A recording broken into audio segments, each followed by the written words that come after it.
Había algo inusual en mi familia, siempre lo supe y aunque nunca me atreví a profundizar demasiado en ello durante mi infancia, fui adoptada a los 5 años y crecí siendo el centro de atención de mi familia, puesto que era la única nieta en una familia que parecía darle mucha importancia al árbol genealógico. Sin embargo, cuando yo llegué me agregaron sin problemas e incluso el abuelo mandó a reemplazar la pintura de la pared con el árbol, para así incluirme.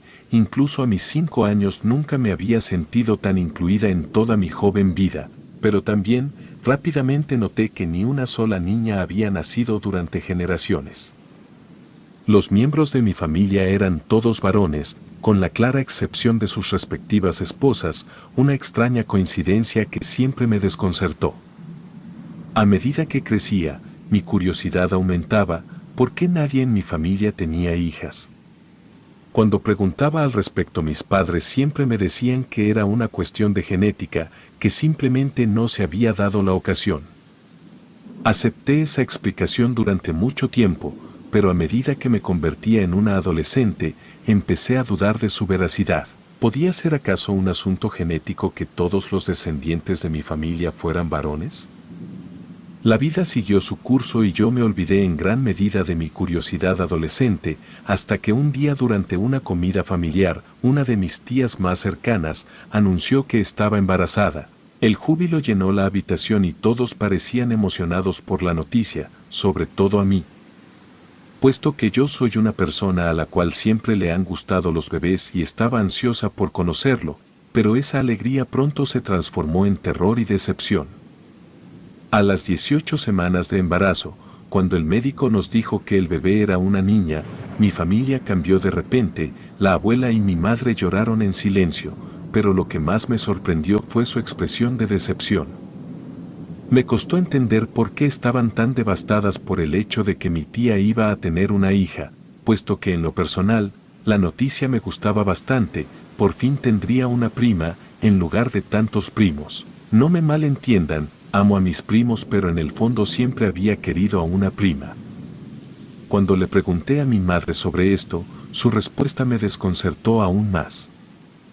Al principio intentó desviar el tema, pero yo insistí e incluso recuerdo que en algún punto le dije que si tanto odiaban todos a las niñas, no entendía el por qué me habían adoptado a mí, a lo que ella me miró y me dijo que no era por eso. Me dijo que no estaban decepcionados de que fuera una niña, que solo estaban asustados, puesto que en nuestra familia, las niñas no solían sobrevivir. Me quedé boquiabierta, sin entender el significado detrás de esas palabras. ¿Cómo podía ser posible? ¿Qué oscuro secreto ocultaba mi familia? Pero mi madre no quiso entrar en detalles e insistió en que no me preocupara y que simplemente asumiera que mi prima nunca llegaría a nacer. A pesar de mi confusión, decidí no indagar más en el asunto. Estaba en plena adolescencia y tenía otras preocupaciones en mente, pero a medida que avanzaba el embarazo de mi tía, noté que nadie en mi familia estaba comprando cosas para el bebé o planeando un baby shower. Recuerdo que incluso en una ocasión, fui con mi tía y me ofrecí a organizarle aunque sea algo pequeño. Sin embargo, en lugar de un sí o un no, esta solo se soltó a llorar. Ese día mi madre me regañó por ser tan insensible y me dijo de nuevo que la bebé no iba a nacer.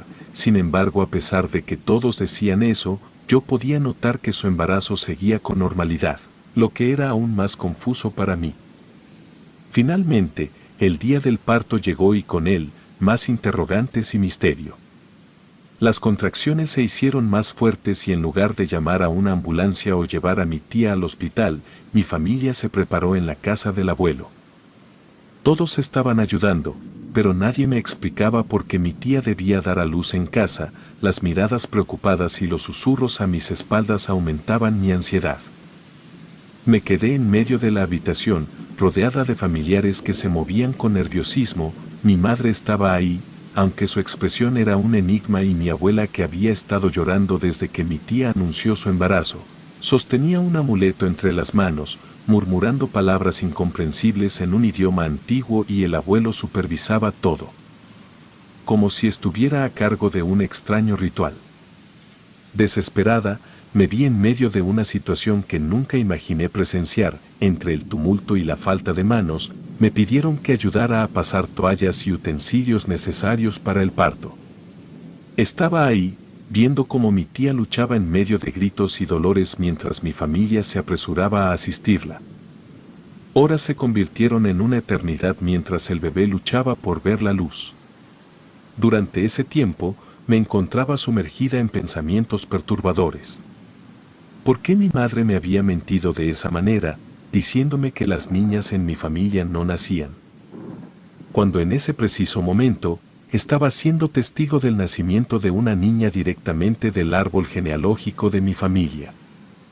Finalmente el bebé emergió, sin embargo lo que vi me dejó helada, sus ojos estaban cubiertos por una extraña nube gris. En ese momento asumí que era ciega, sin embargo, parecía que miraba a todos. No sé de qué otra forma describirlo, pero movía los ojos, como si mirara al mundo de una manera que nadie más podía entender.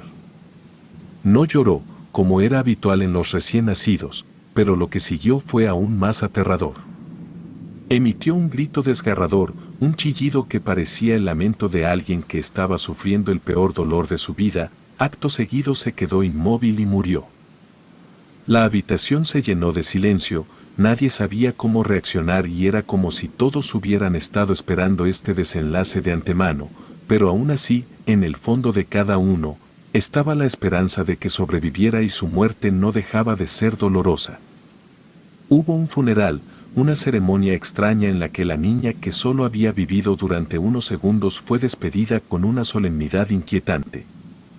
La situación me atormentó, en mi mente no dejaba de rebobinarse una y otra vez, esos ojos nublados y el desgarrador grito de esa bebé, y mientras veía el ataúd tan pequeño, comenzó a darme un fuerte ataque de pánico, el cual no pude ocultar y decidí que lo mejor era salir de ahí. Me alejé de la multitud en busca de aire fresco. Mientras estaba afuera, mi abuela se me acercó.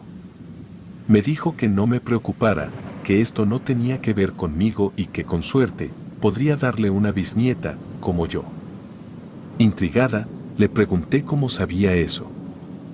Antes de que mi abuela pudiera decir una palabra, mi madre apareció de la nada y le ordenó a mi abuela que no me dijera nada. Mi madre me miró con severidad y me hizo volver al servicio funerario.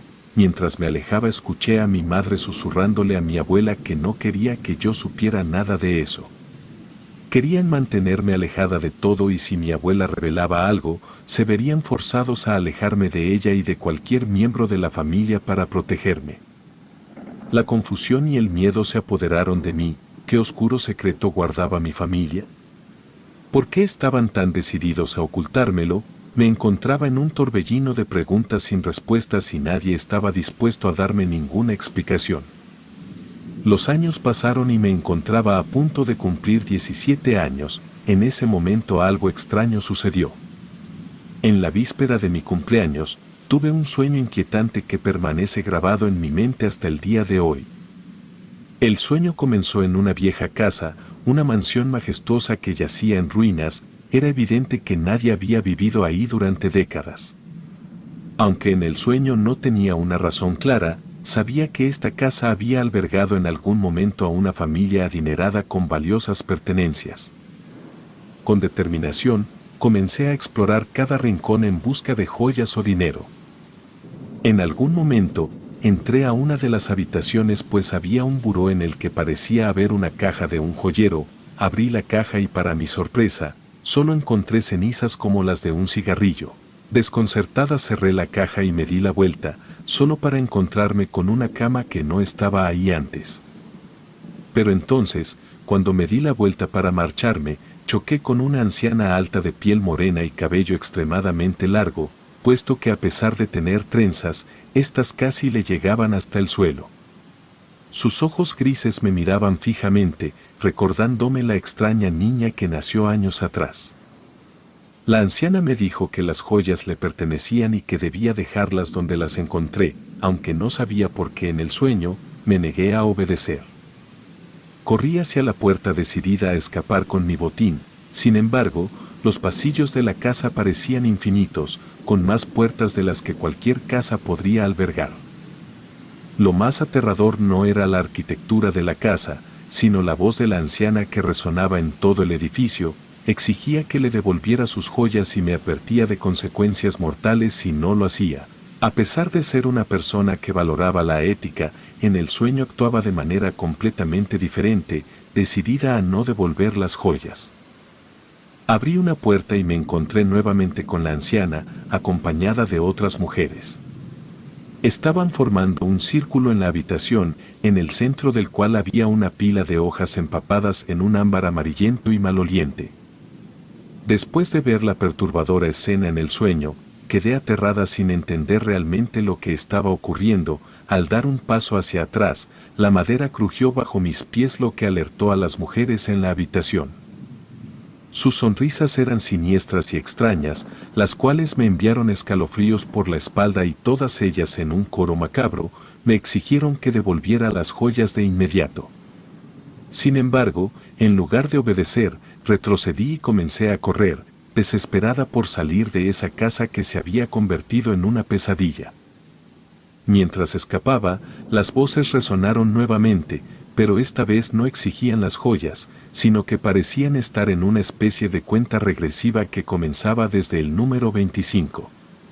No podía entender qué significaba, pero en ese sueño, tenía la inexplicable certeza de que esta cuenta regresiva representaba la edad en la que moriría mi futura hija. Aún así, no estaba dispuesta a soltar las joyas. Finalmente, la cuenta regresiva llegó a 0 y una voz tétrica de la anciana me dijo: «Ella nunca nacerá». En ese momento, escuché el llanto de un bebé proveniente de una fuente en el patio de la casa. La fuente estaba estancada y llena de lodo y renacuajos, pero el llanto del bebé era inconfundible. Sin pensarlo, metí las manos en el agua y saqué a un bebé. Parecía real, pero casi de inmediato, comenzó a toser y murió. Lo que ocurrió después me llenó de horror. El bebé se deshizo entre mis manos como si se hubiera derretido. Risas diabólicas resonaron y al mirar hacia una ventana, vi a las mujeres riéndose de mí. Entonces, desperté en mi hogar, empapada en sudor y abrumada por el miedo. Había sido la peor pesadilla que jamás había experimentado, y a pesar de saber que era solo un sueño, las imágenes y sensaciones persistían en mi mente. No sabía qué hacer al respecto y decidí no contarle a mi madre ni a nadie. Parecía tan irracional y aterrador que no podía creer que fuera más que una pesadilla. A lo largo del día, no podía sacar esas imágenes de mi cabeza. La pesadilla me atormentaba y sentía que no podía compartirla con nadie de mi familia, aunque nunca me habían dado razón alguna para creer que se molestarían conmigo si lo hacía. A medida que los días pasaban, no podía liberarme de aquel extraño sueño, aunque no lo volvía a experimentar cada noche, permanecía fresco en mi mente y puedo recordarlo con todo lujo de detalles hasta el día de hoy. Sin embargo, nunca tuve el valor de compartirlo con ningún miembro de mi familia, solo me abrí con algunos amigos cercanos, quienes al no tener información sobre mi familia, tampoco le dieron la importancia que podría merecer. Para ellos, era simplemente un sueño aterrador que no tenía un impacto real en nuestras vidas. Los años pasaron y el tema de la pesadilla se volvió menos frecuente o al menos más tolerable, aunque nunca desapareció por completo. A veces pasaba días enteros sin pensar en ella. Llegué a los 27 años y la idea de tener un bebé comenzó a cruzar mi mente. Mi prometido y yo consideramos que era el momento adecuado para dar ese paso en nuestras vidas. Sin embargo, mi abuela enfermó y parecía estar en sus últimos momentos. La visitaba constantemente en el hospital, pues siempre habíamos tenido una estrecha relación. Mi prometido y yo decidimos que, aunque no sabíamos cuánto tiempo le quedaba a mi abuela, al menos le daríamos la noticia de que planeábamos tener un bebé. Queríamos que se fuera de este mundo sabiendo de nuestra decisión.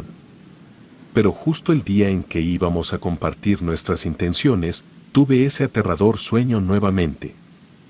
Comprendí que no tendría otra oportunidad, así que decidí contarle el sueño a mi madre en la visita que tuve con mi abuela en el hospital.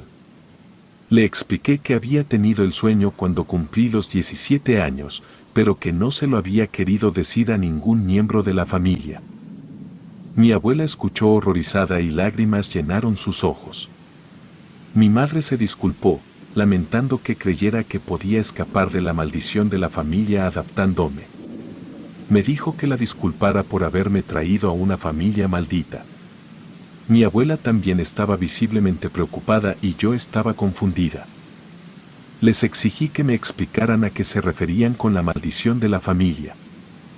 Mi abuela me miró con tristeza y me preguntó si alguna vez me había preguntado por qué todos los descendientes de la familia eran hombres y por qué todas las mujeres venían de otras familias. Le respondí que sí, pero que mi madre siempre me había dicho que no debía preocuparme por eso. Después de que pasó el shock inicial, tanto mi madre como mi abuela comenzaron a compartir conmigo la historia de la maldición que pesaba sobre nuestra familia. También me contaron que cada miembro de la familia directa tenía ese mismo sueño que yo había tenido cuando cumplí los 17 años. Normalmente a todos los preparaban psicológicamente a medida que crecían, aproximadamente a los 14 o 15 años como máximo, los padres se sentaban con sus hijos y les revelaban lo que les deparaba el futuro. Sin embargo, a mí nunca me dijeron nada, ya que mi madre creía que al ser adoptada y no tener ningún lazo sanguíneo con la familia, yo no estaría incluida en la maldición. Ahora sabíamos que eso no era cierto y que cada persona que se unía a la familia, sin importar de dónde viniera, también estaba maldita. Según la historia, la bisabuela de mi bisabuelo se había aventurado a robar en una casa donde se rumoreaba que había mucho oro y riquezas. A pesar de que efectivamente encontró tesoros, resultó que la casa pertenecía a una bruja y la bruja le permitió llevarse las riquezas, pero la maldijo, diciéndole que de ese momento en adelante, cada nieta que naciera en la familia moriría segundos después de su nacimiento. En ese momento, mi bisabuela vio ese trato como una bendición ya que no tenía intención de ser madre. Sin embargo, tenía solo 17 años en ese entonces y nunca se imaginó que años después cambiaría de opinión y desearía tener un hijo. Su primer embarazo resultó en el nacimiento y la muerte de una niña, al igual que su segundo, tercer y cuarto embarazo. No fue hasta el quinto embarazo que finalmente tuvo un bebé varón. Desde entonces, cada niña que nacía en la familia moría poco después de nacer, sin importar las precauciones que se tomaran o los intentos desesperados de romper la maldición. Habían llegado al punto de la resignación. En esa familia no habría descendencia femenina directa y no había nada ni nadie que pudiera hacer algo al respecto. Después de compartir esta historia conmigo, mi madre volvió a disculparse y me dijo que realmente no sabía que la maldición me afectaría a mí. A pesar de todo, al principio, no quería creer esta historia. Seguí con mis planes de tener un bebé, y un año después de la muerte de mi abuela, quedé embarazada. A pesar de los temores, decidí tomar todas las precauciones necesarias para tener un embarazo saludable. Mi niña nació y aunque sentí miedo, hice todo lo posible para mantenerla a salvo. Sin embargo, como me habían advertido, mi hija murió pocos minutos después de nacer. Fue un golpe devastador. Aquel embarazo traumático me hizo reconsiderar todo y decidí no volver a intentarlo. Finalmente, tuve que divorciarme de mi pareja ya que él deseaba seguir intentando tener un bebé conmigo y yo le dije que era mejor que se fuera antes de que también quedara maldito. Ahora sé que nunca podré tener un bebé sin que esté condenado desde su nacimiento. Relato anónimo.